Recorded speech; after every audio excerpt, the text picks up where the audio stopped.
If I were to ask you right now, do you think you truly know your neighborhood? Like, really know it? I mean, most people would probably say yes without even hesitating, right? Exactly. You'd say Exactly. yes. You can name the main streets. You can estimate the general population size. You know exactly where the nearest grocery store is. Right, or where the local elementary school is located. Yeah. And you definitely know where the traffic backs up at 5 o'clock. Oh, for sure. But according to the source material for today's deep dive, that kind of knowledge, the kind we rely on every single day, it's actually way thinner than it looks. It really is. In fact, the author argues that it's basically an illusion of understanding. An illusion. Because Mhm. a community is not just, a cluster of buildings or a row of statistics on some municipal spreadsheet. It's a living, breathing ecosystem. Yeah, it remembers, it gathers, it grieves, it hopes, all of that. And that illusion of understanding is exactly what we are dismantling today. It's just fascinating how two people can stand in the exact same spot, right? They look at the exact same physical geography, but they see entirely different realities. Give me an example of that. What does that actually look like? Well, okay. One person looks and sees a concrete school building, Yeah. just brick, glass, and maybe a zoning designation. Right. Just infrastructure. Exactly.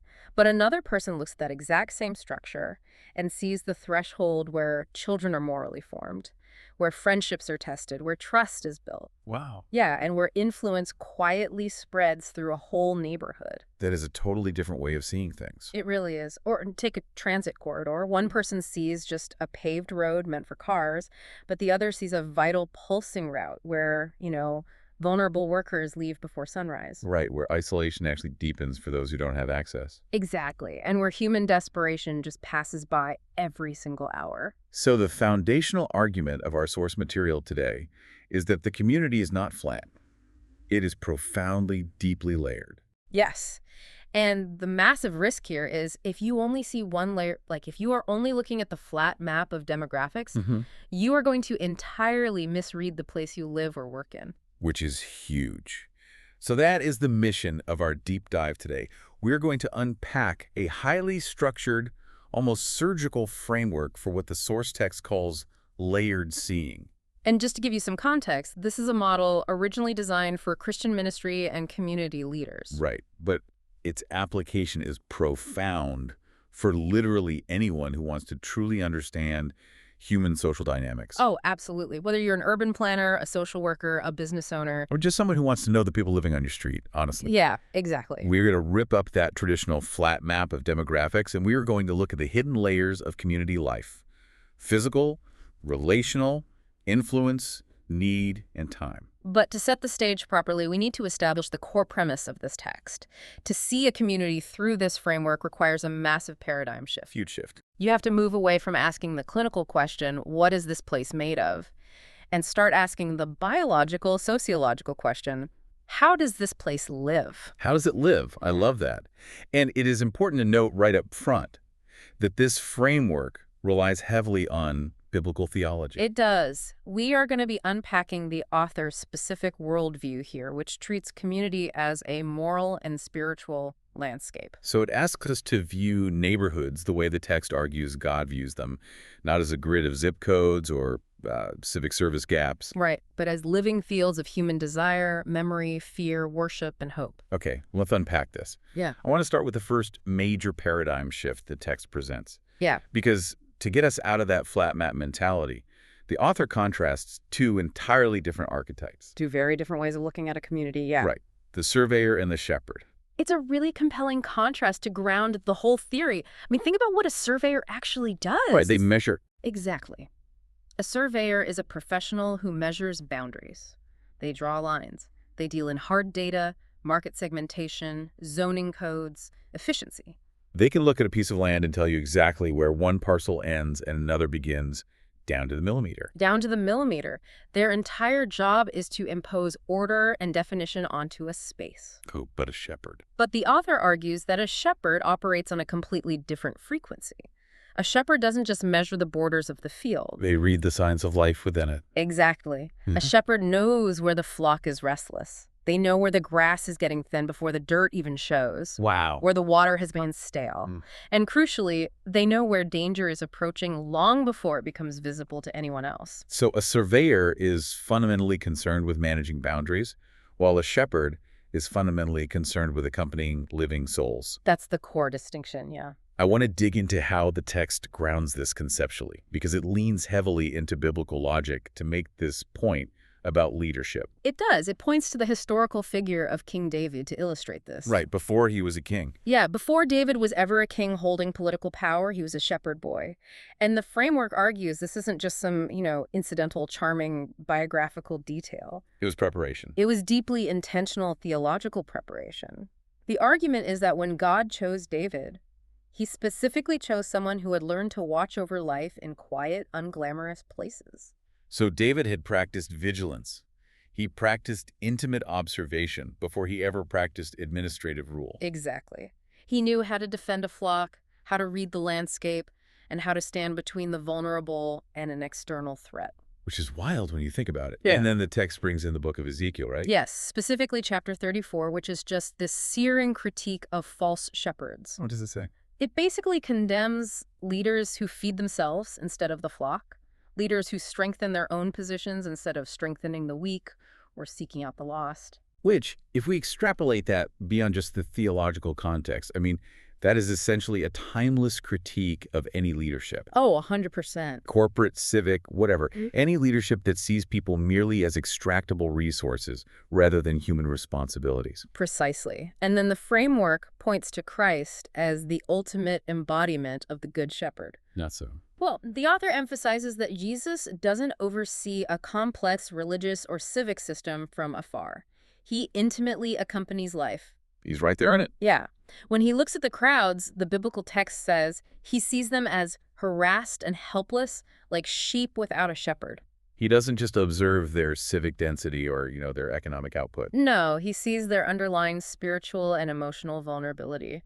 The overarching point the author is driving at here is that a surveyor's map inherently treats communities as empty containers to be managed, while a shepherd treats them as living moral ecosystems to be loved and guided. Oh, wait, let me play devil's advocate for a second here, because I think a lot of listeners might be thinking the same thing right now. Sure, go for it. Aren't surveyors essential? We live in a complex modern world. We absolutely need data, right? Oh, we do. We need to know the population density. We need to track poverty rates. We have to understand infrastructure limits. Oh, absolutely. Like if I'm an urban planner building a new community center, or even a charity looking to distribute resources, I need the surveyor's lines. If I only have vibes and pastoral intuition, I'm going to totally misallocate funds. That's a very fair point. Data is like reading the dimensions of a house. You simply have to know the square footage to build the roof. So how does the text reconcile that? That is exactly the friction we need to explore, and the author actually addresses this head-on. The text is very clear that the surveyor's work is not inherently evil or useless. Okay. Accurate measurement matters. Boundaries matter. Data is a critical tool. The danger, according to this framework, arises when measurement becomes the only method of seeing. When it's the exclusive lens. Right. When data becomes your exclusive lens, you become clinically blind to the human reality operating underneath the numbers. Because a spreadsheet can't tell you everything. Exactly. A spreadsheet can tell you the median income of a zip code, sure. But it cannot tell you which grandmother holds an entire city block together through her daily presence and informal conflict resolution. Yeah. A zoning map can tell you where the commercial district ends and the residential begins, but it cannot tell you which street corner feels deeply unsafe for a child walking home after dark. Right. Data gives you the structural dimensions of the house, to use my analogy, but it cannot show you the soul of the people living inside it. I love that. Data is the square footage, but shepherding is knowing which floorboards creak when you walk on them. Yeah. And knowing who sits at the head of the table and what the unspoken tension is when the family gathers for dinner. Right. You can't put a metric on that tension, but it governs everything that happens in that house. That makes perfect sense. And to really read the soul of a place, the author argues we have to start from the ground up.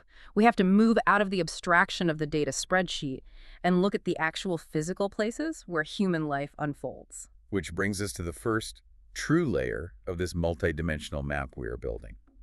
The physical layer. The physical layer, yes. Now, the text notes that this is simultaneously the most visible, yet somehow the most profoundly misunderstood layer of any community. It really is. Because we assume that just because we can see a brick building or a paved road, we understand its function.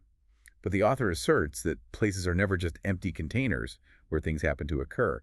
They are actively formative environments. Formative environments. Let's really pause on that concept for a second. The premise here is that the physical spaces themselves are actively shaping our interior lives. So the layout of the roads, the density of the homes. Yes, the presence or absence of green fields, the security gates, they are all quietly shaping the human soul. That's intense. The text introduces this concept as a theology of ordinary spaces. It points to the core Christian doctrine of the incarnation. The idea that the Word became flesh and dwelt among us. Exactly. The author uses this to argue that God doesn't despise the physical, material, messy world. He sanctifies it. He didn't save humanity by sending a memo from a distant metaphysical realm. Right. He entered literal geography, he walked dusty roads, he sat at actual wooden tables, he taught on physical hillsides. Therefore, the physical layer of a neighborhood deeply matters, because it is the actual stage where human formation, for better or worse, takes place. Precisely. I think we need to break down some of the specific spaces the text analyzes, because this really clarifies how our physical environment dictates our social reality. Let's start with homes. Okay, homes. The text refers to the home as the hidden liturgy of daily life. It's not just a residence or a piece of real estate, it's a micro-world. It's where human affections, trust, and conflict resolution are first trained. Right, so if a home is physically overcrowded or deeply isolated at the end of a long rural road, or structurally unstable, that physical reality aggressively dictates the emotional reality of the people inside it. Exactly. You can't easily foster peace in a physical space that constantly induces claustrophobia. No, you can't. And what about schools? Well, the framework looks at schools next. Yeah. In modern society, we tend to view schools purely as academic sites, right? Yeah, just places where data is transferred into young minds so they can eventually join the workforce. But the text frames schools as deeply moral spaces. The school is the first physical environment outside the home where children learn who is seen, who is valued, who is protected, and who is shamed. Who is shamed. Wow. Consider the physical condition of the school itself. Is the building safe and well-maintained? Are the hallways well lit? Or is the paint peeling and the heating broken? The author suggests that the physical state of the building is quietly discipling the children about their own worth in the eyes of the broader adult community. That makes total sense. If the building is crumbling, the implicit message is literally, you aren't worth the investment. Sadly, yes. Let's look at markets too. The text has a fascinating take on markets. A market, whether it's a bustling outdoor bazaar or a sterile suburban supermarket, isn't just a place to acquire calories. No, it is a highly complex social exchange point. It visually reveals class differences, societal trust, and moral habits. The text actually echoes the biblical prophets who constantly condemned dishonest scales in the marketplace. Right. Why did they care so much about scales?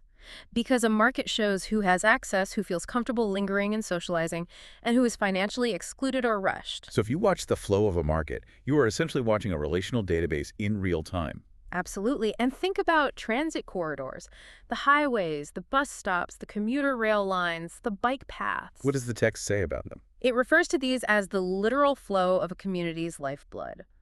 A community with poor, disjointed transit doesn't just have a civil engineering problem. It has a fundamental participation problem. Because the physical route reveals who is isolated. Yes. It shows who has to spend 3 hours of exhausting, soul-draining energy just to reach basic employment opportunities. And who is safely and swiftly connected to the city center. Exactly. The road itself acts as a moral channel, either granting dignity through mobility or stripping it away through friction. The author also brings up healthcare facilities and civic spaces, which is interesting because a clinic waiting room isn't just a place where you read old magazines, right? Right. It's a deeply vulnerable physical space where hidden, private suffering is forced to come to light. At a courthouse or police station or a municipal tax office, these are the physical spaces where authority is felt. Yes. And depending on the community, that authority is either felt as something protective, orderly, and just, or as something cold, oppressive, and indifferent. Every physical structure is essentially preaching a silent sermon to the people who interact with it. To illustrate how transformative this perspective can be, the text provides a really striking narrative anecdote. I want to share this. Oh, please do. It's a great story. It describes a pastoral team that wants to serve a specific, struggling neighborhood. And at first, they operate exactly like surveyors. They just look at the flat map, they see the school over here, the clinic over there, the park in the middle. They look at the demographics and plan their outreach. Exactly. But then, they decide to actually walk the ground slowly. They adopt the posture of a shepherd. And because they are physically present, they notice things the data completely missed. Things that aren't on the spreadsheet. Right. They notice a broken schoolyard fence that forces children to gather in a busy, dangerous street after school. They notice a local bus stop with absolutely no shelter, leaving elderly residents standing in the rain or brutal heat for 30 minutes at a time. Yeah. And they notice that the local park is poorly lit, so families actively avoid it after dusk out of just pure fear. And as they walk, their entire paradigm of what the community needs completely shifts. Right. They realize the neighborhood isn't simply lacking social services or needing more after-school programs. The neighborhood is being actively shaped and harmed by these physical barriers. The broken fence is physically teaching the kids that their safety doesn't matter. And the lack of a bus shelter is physically teaching the elderly that their comfort is totally irrelevant to the city. So instead of just launching a new Sunday religious program or printing flyers, the team actually advocates with the city council for street lighting in the park. They organize a crew to help repair the schoolyard fence. They build a bus shelter. They realize that repairing the physical layer of the community is an act of deep, tangible love. It is the removal of the physical barriers that are quietly discipling people into fear, cynicism, and isolation.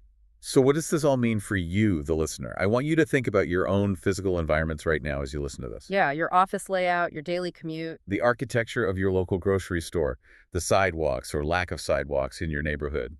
How are those physical spaces quietly discipling you? Are they forming you into habits of fear, suspicion, and isolation? Or are they cultivating habits of hope, lingering, and connection? It's a wild, slightly unsettling thing to consider that the concrete you walk on every day is slowly shaping your psychology. It is unsettling, but the framework quickly introduces a vital caveat here. What's that? A physical map, no matter how detailed, is completely useless without understanding the people moving through it. You can have perfectly paved roads, beautifully lit parks, and flawless public transit, but if you don't know the invisible strings connecting everyone together in those spaces... You are still fundamentally blind to how the community operates. Exactly. Because we've talked about how a broken fence isolates people geographically. But isolation isn't just about geography. It severs the invisible wires between people. Which brings us to the next dimension of our map, the relational layer, the hidden architecture of trust. The core premise of this layer is that communities are held together or violently pulled apart by relational networks. This includes family systems, deep friendship circles, workplace dynamics, informal neighborhood ties. Yes. A public organizational chart might show you the official hierarchy of a town. The mayor, the city council, the police chief. The surveyor's map. Exactly. But the author argues that a relational map shows you reality. Because trust does not travel in straight, rigid, hierarchical lines. How does it travel? It moves along organic, highly complex social pathways. If we connect this to the bigger picture, the broader theological picture the author is drawing from, the text actually traces this all the way back to the opening pages of Genesis. Right. God looks at the first human and says, "It is not good that the man should be alone." And the text argues this isn't just a quaint statement about the institution of marriage. It is a profound declaration about human design and ontology. We are fundamentally relational by nature. We do not exist properly in a vacuum. And then looking at the New Testament, specifically the book of Acts, the author points out that God operates almost exclusively through relational expansion. That's a crucial observation in the text. It really is. The early Christian gospel didn't spread like a modern corporate product rollout. Right. It didn't scale through mass marketing campaigns or massive stadium events. It spread intimately through households. The text points to Lydia, a merchant who opens her home, and her household suddenly becomes a relational hub for a whole new community. With a Philippian jailer, he believes, and his entire household is baptized together. The movement spread through shared meals, complex kinship networks, and deep sacrificial friendships. The early church, according to this paradigm, was a relational organism, not a bureaucratic event machine. Okay, so to really map this relational layer in a modern context, the text provides a set of diagnostic questions. And I have to say, rather than just listing them, we need to really sit with what these questions are unearthing. We really do. To understand a community, the author says you have to ask, who do people go to when they are afraid? Who do they call when money runs short? Who settles disputes? Who blesses the children? And who is quietly ignored? Let's take that first one. Who do people go to when they are afraid? What is the psychology of that trust? Yeah, unpack that for us. It's a profound question because it entirely bypasses official titles. When someone is truly afraid, maybe facing eviction, maybe dealing with a violent domestic situation, maybe terrified about a medical diagnosis. They rarely go to the person with the most impressive title. Right. They don't immediately call the formal counselor or the police chief. They go to the person who has proven over time to possess emotional safety and discretion. It might be the auntie next door. It Ah, might be the guy who runs the local corner store who has seen everyone at their worst and never judged them. exactly. Identifying that person reveals where safety is actually located in the neighborhood as opposed to where the brochure says it is. And what about who settles disputes? I imagine in a lot of neighborhoods, if two neighbors are arguing over a property line or a borrowed car, calling the authorities is the absolute last resort. Oh, absolutely. Yep. Because bringing in the law escalates things. Right. Every community has a moral center, an informal judge. It might be an elder in the community, a longtime resident whose opinion carries historical weight. They settle the dispute not through legal force, but through relational leverage. If you don't know who that person is, you don't understand the justice system of that neighborhood at all. You're completely blind to it. Now, the question, who blesses the children, Yeah. really struck me. I want to unpack that. Because the author describes blessing not just as a religious gesture, but as a profound transfer of recognition and dignity. What does that actually look like in practice? Think about the person in the community whose approval the children actually seek. The person who looks a teenager in the eye and says, "You are smart, you are capable, I expect good things from you." Wow. That act of affirmation is an act of social architecture. The person who possesses the moral authority to affirm the children is the invisible architect of the community's future. They're building the self-esteem of the next generation. Yes. Conversely, the final question, who is quietly ignored, reveals the dark side of the relational map. Because every map has a dark side.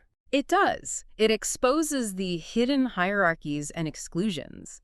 It shows you who is carrying the deep psychological wounds of invisibility. So if a church or a nonprofit or a civic organization marches into a neighborhood and completely ignores these informal trust networks, what happens? The author issues a very stark warning here. If you ignore the relational map, you might use your resources to win temporary compliance, but you will absolutely fail to achieve any lasting transformation. You will end up engaging in what the text calls performative ministry. Yes. Let's pause on that phrase, performative ministry. That is a heavy critique. It is meant to be. It means you are going through all the visible motions of helping. You are hosting big community events, distributing glossy flyers, speaking incredibly accurate and eloquent truths from a raised platform. But you are failing to actually be heard. Because human beings ultimately listen to those they inherently trust. If you attempt to bypass the established relational pathways, your message, no matter how true or helpful, remains abstract noise. A while ago, we used the analogy of data being the square footage and shepherding being the creaking floorboards. Let's try another one here. Okay, let's hear it. Mapping the relational layer is like mapping the nervous system of the human body. You can have a perfectly structured skeleton. Those are the official institutions, the schools, the city council, the police department. But if the nervous system, which represents human trust, is severed or ignored, the body simply cannot move. That is brilliant. A politician can stand on a podium and yell at the arm to lift, but without the electrical current of trust running through the nervous system, the arm is paralyzed. Trust is the electrical current that makes any collective action possible. That is a highly accurate extension of the metaphor. And if we stick with that nervous system analogy, we know that in any biological system, there are certain nodes where the nerves cluster. Right, places where the electrical signals are strongest. Exactly. In a community map, this leads us directly to the individuals who act as those massive neural clusters, the people who hold the community together. The text refers to these individuals as the centers of influence. Which brings us to the tension between visibility and true authority. The text defines influence very specifically. It is the capacity to shape meaning, expectation, and action within a group. And the author makes a very hard, sharp distinction here, a distinction modern society kind of hates between holding a title and holding actual moral authority. We live in a culture that deeply fundamentally confuses visibility with influence. We really do. We are trained by social media and corporate structures to assume that the person with the loudest voice, the biggest platform, the most followers, or the highest salary is the most consequential person in the room. But the author argues that in a living, breathing community, true influence is almost always hidden from the surveyor's map. The text gives several evocative examples of this. Think of a vegetable vendor at the local market. Yeah, that vendor hears daily confessions, complaints, and gossip. Exactly. They know the exact emotional and financial state of 50 different families based purely on what they're buying. Or think of a school principal who, through decades of consistency, has created a culture of dignity that permeates way beyond the school walls. Or an elderly matriarch whose mere quiet presence on a front porch calms a brewing dispute. Or a tricycle driver who navigates the streets all day and hears all the news. These seemingly ordinary individuals often carry significantly more actual behavioral weight than a wealthy politician or even a senior pastor. Oh, without a doubt.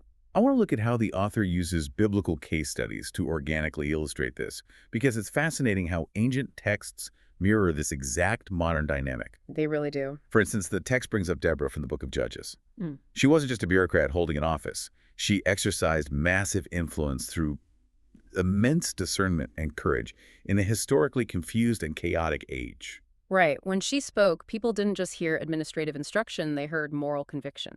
And if we look at the concept of prophetic weight, the text points to Nathan the prophet. Nathan is a brilliant example of influence without institutional power. He didn't sit on the throne. He didn't command the army.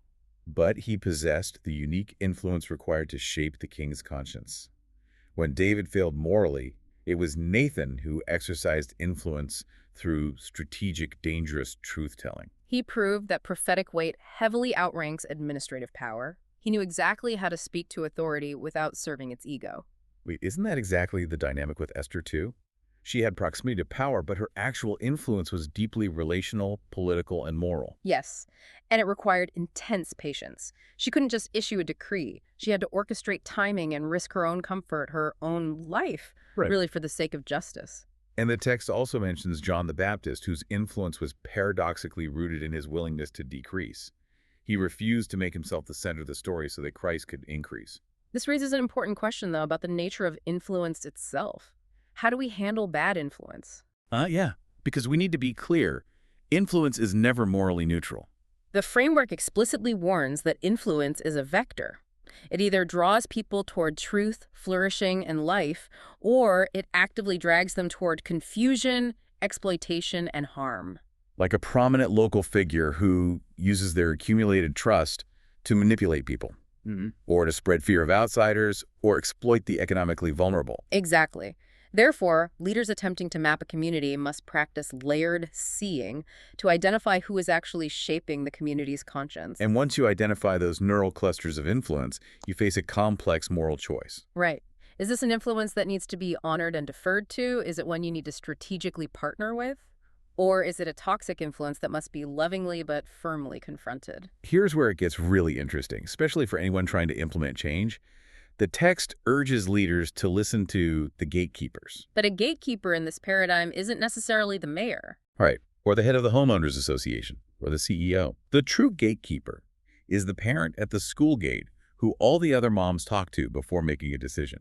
It's the vendor by the market stall.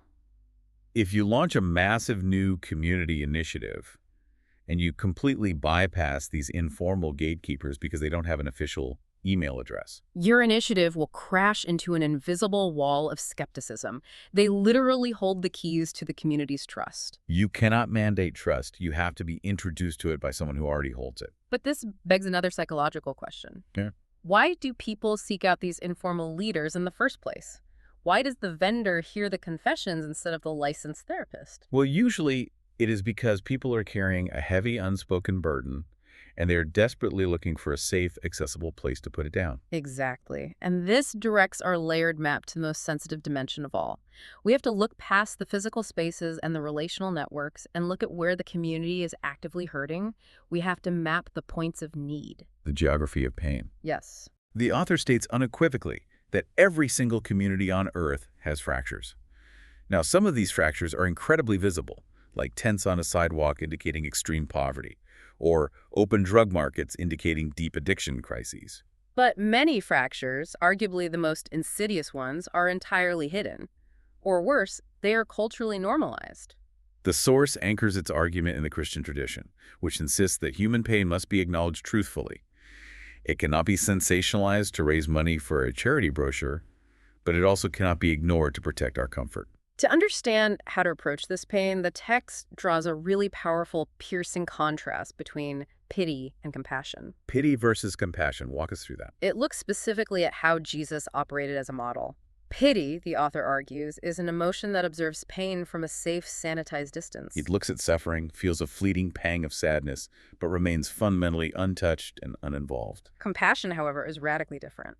The text defines compassion as love that has been interrupted. It costs you something. Wow, love that has been interrupted. Jesus didn't just feel bad for the hungry crowd, he organized them and miraculously fed them. He didn't just pity the social outcast with leprosy from afar, he physically touched the untouchable and healed them. He restored their social dignity. Yes. Based on this model, the text heavily warns modern organizations against what it calls cosmetic ministry. Cosmetic ministry. That is a sharp critique. What does that look like in practice? Let's debate this a bit. Is printing brochures or hosting big awareness events inherently bad? No, hosting an event or printing a brochure isn't inherently bad, but it becomes cosmetic when it is used as a substitute for actual engagement. Oh, I see. Cosmetic ministry is activity that gives the appearance of compassion, running highly publicized programs, taking photos of volunteers, but fundamentally refuses to touch the real, messy, complicated, long-term wounds of the community. It's performative care designed to make the organization feel successful, rather than making the wounded person whole. Exactly. And I think part of the reason we default to cosmetic ministry is that we fundamentally misunderstand what poverty actually is. Oh, definitely. The text makes a brilliant point here that poverty is not strictly economic. We are so heavily trained by the surveyor's map to look exclusively at income brackets and GDP. But the author outlines so many other forms of poverty. There is the poverty of loneliness, where someone might live in a luxury high-rise, surrounded by a dense urban crowd, but remain entirely unseen and relationally starved. There is moral exhaustion, there is widespread spiritual confusion. And perhaps most tragically, there is the loss of shared meaning, where an entire community forgets who they are, what their story is, and why they exist together. To accurately map this complex geography of pain, the text provides another set of crucial diagnostic questions. To truly see the fractures in a community, the framework says you must ask 4 things.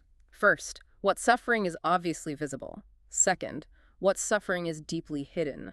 Let's expand on that hidden suffering, because that often masquerades as success, doesn't it? Exactly. Hidden suffering is often masked under fierce professionalism, relentless busyness, or extreme rigid politeness. Like the highly functioning executive who is utterly consumed by anxiety. Or the family that looks perfect at civic events but is crumbling under internal addiction. If you only look at the visible, you miss the silent crises. The third question is even more challenging. What suffering has become normal? This one is terrifying, the idea of normalized suffering. This happens when a community adapts to its own dysfunction so deeply over time that they actually stop calling it pain. Let's unpack that. I think we see this constantly in corporate culture and modern urban life. We do. We might call deep emotional numbness finding our peace. Or a neighborhood might call a culture of constant low-grade fear and suspicion just being cautious. We adapt to the poison. We do. And the final question is closely related. What suffering is misnamed? Misnamed suffering. This occurs when a community actively relabels its pathology as a virtue. For example, calling a culture of toxic, aggressive pride strength. Or to your point about corporate culture, calling chronic, life-destroying burnout dedication or faithfulness. If you cannot correctly name the pain, you have zero chance of healing it. I need to push back on this entire section, though. If I am tasked with mapping out all this hidden pain, all this normalized dysfunction, the misnamed suffering. Yeah. If I really open my eyes to the sheer volume of human fracture, isn't that just incredibly depressing? Doesn't staring directly at the geography of pain lead straight to fatalism?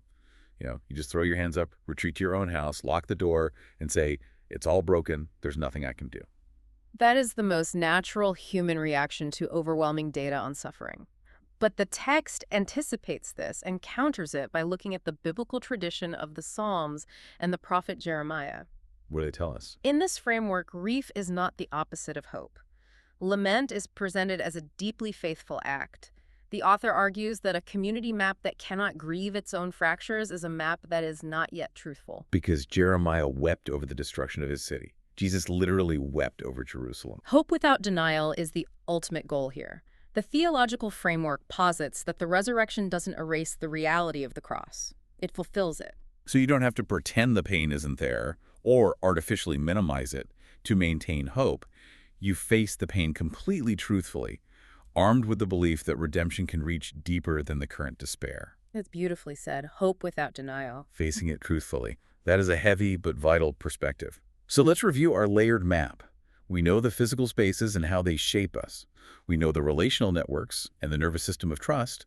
We've identified the neural clusters of influence and power dynamics, and we've just mapped the hidden fractures and the geography of pain. We have a highly detailed, multidimensional view. But the author introduces one final, entirely invisible dimension that governs exactly how and when you can actually engage with all these previous layers. Yes.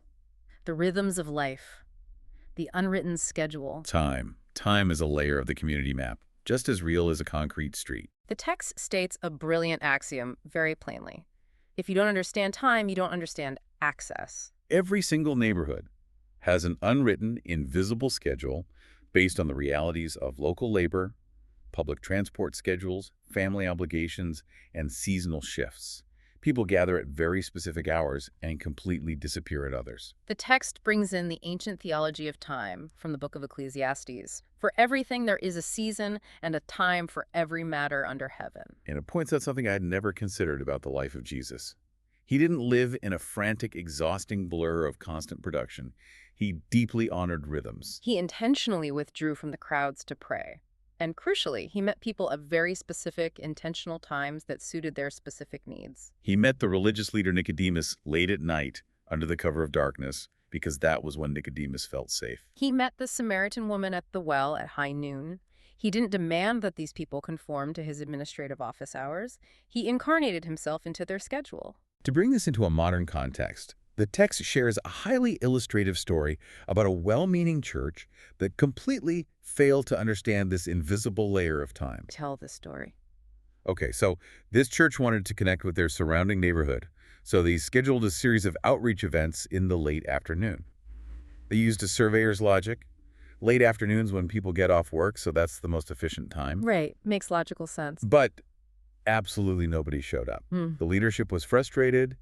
They assumed the neighborhood was hardened, apathetic, and resistant to connection. But eventually someone actually observed the neighborhood like a shepherd. Right. They realized that in this specific working-class neighborhood, the true social life didn't happen in the afternoon. It happened before sunrise at the local market. That's when the vendors were setting up, the commuters were grabbing breakfast, and the day laborers were all gathered and talking. The church was completely misinterpreting bad timing as apathy. Let's bring back our orchard metaphor here to really cement this. Imagine you walk out into an apple orchard in the dead of winter. Okay. The air is freezing, the branches are completely bare, the ground is hard. You look around, pull out your clipboard, and say, well, I guess all these trees are dead. This orchard is a total failure. It produces nothing. But the trees aren't dead. You are just completely out of sync with the season. You're demanding a harvest when the biological system is in necessary hibernation. That analogy perfectly captures the frustration of misapplied time. What's fascinating here is how the text connects this concept of rhythm to the ancient practice of the Sabbath. The author frames the Sabbath not just as a religious rule, but as a radical act of resistance against Pharaoh-like systems of endless, frantic economic production. When a community entirely loses its pauses, when every store is open 24/7, when everyone is answering emails at midnight, the community might survive economically, but it survives without joy. Becomes a machine, overclocked, overheated, and undernourished. And the text points out that true human availability is often hidden in the margins of the clock. Think about a struggling teenager. Yeah. They might give you one-word answers all afternoon, but they might finally open up and be willing to talk about their real fears at 11:30 at night while sitting in a car. Or a shift worker might only be reachable for a deep conversation at 5 in the morning. Understanding this timing is actually a profound form of honor. It really is.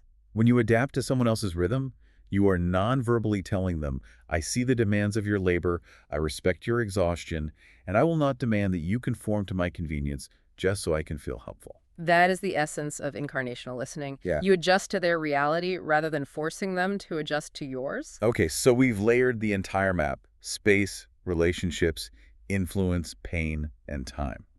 This brings us to the culmination of our deep dive. The also pulls all of this together to show us how to practically apply layered seeing to avoid massive destructive distortions in how we interact with the world around us. Let's talk about the incarnational turn. The text outlines 4 major cognitive and operational distortions that inevitably happen when we fail to see the world in these complex layers. The first distortion is reductionism. Reductionism. This happens when we reduce a complex living community to a single, easily digestible metric. For example, looking at a neighborhood strictly through the lens of its poverty statistics or crime rate and letting that become the entire narrative. Exactly. When you do that, you entirely ignore the incredible resilience, the deep joy, and the immense relational wealth that might exist in those exact same streets. The second distortion is abstraction.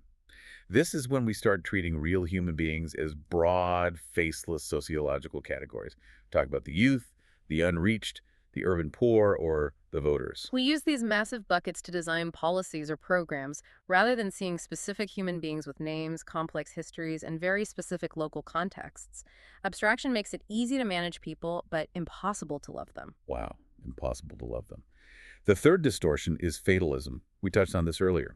Fatalism is the belief that decline is ultimate destiny. It's looking at the present hardship, the broken fence, the normalized pain, and assuming it is the final word on the matter. It is a failure of imagination that entirely misses the hidden seeds of renewal and resilience that might be quietly growing right beneath the surface. And the fourth distortion is the exact opposite of fatalism: triumphalism. And man, we see this everywhere in Western culture. We really do. Triumphalism is the arrogant assumption that human change is simple, quick, and totally under our administrative control. It's the NGO or the eager politician rushing into a neighborhood to fix it with a shiny new program or a burst of funding, long before they have ever taken the time to listen to the history of the pain or map the existing trust networks. Triumphalism usually ends up causing more damage because it runs roughshod over the community's nervous system. To avoid these 4 specific traps, reductionism, abstraction, fatalism, and triumphalism, the text calls for what it terms an incarnational posture. The author draws one final time on the theological model of Christ entering the world. It requires entering a community with profound humility, immense patience, and physical embodied presence. It is a willingness to simply dwell with people before ever attempting to transform them. It champions presence over performance. It means committing to stay long enough to let all these complex hidden layers slowly reveal themselves. So let's bring this all together. What does this mean for us today? We've gone through a massive foundational paradigm shift over the course of this deep dive. We've metaphorically ripped up that flat clinical statistical map of dots and zip codes, and we've replaced it with a multidimensional, living, breathing ecosystem. We've seen how the physical ground and architecture actively shape our souls. We've explored how trust acts as an invisible nervous system that makes action possible. We've learned that true, lasting influence is often hidden in plain sight, far away from official titles. We've discussed why we must look at the geography of human pain without flinching and without resorting to cosmetic fixes. And finally, we've seen how the unwritten schedules of time govern our access to one another. When you internalize this framework, it truly changes everything about how you view the people moving around you. You stop seeing targets or consumers or demographic data points. You start seeing a complex, living, moral landscape full of history and potential. Exactly. And I want to leave you, the listener, with a final provocative thought to chew on. We've spent this time talking about mapping out neighborhoods, cities, and broad communities. But take this entire complex concept of layered mapping and shrink the scale. Apply it to your own household. Oh, that's a challenge. Or even more challenging, apply it to your own internal psychological life. Think about it. What is the unwritten schedule of your own family, and are you fighting it or honoring it? Who are the informal, hidden gatekeepers of your own major life decisions? And maybe most importantly, looking at the geography of pain. What hidden suffering or exhaustion have you allowed to become completely normal in your own daily routine? What are you misnaming as strength that is actually destroying you? That is a lot to think about. Because before we can ever hope to effectively shepherd a community, we might just need to sit down and map the layers of our own souls. Very true. Thank you for joining us on the Deep Dive. Look at your world today and see if you can spot the layers.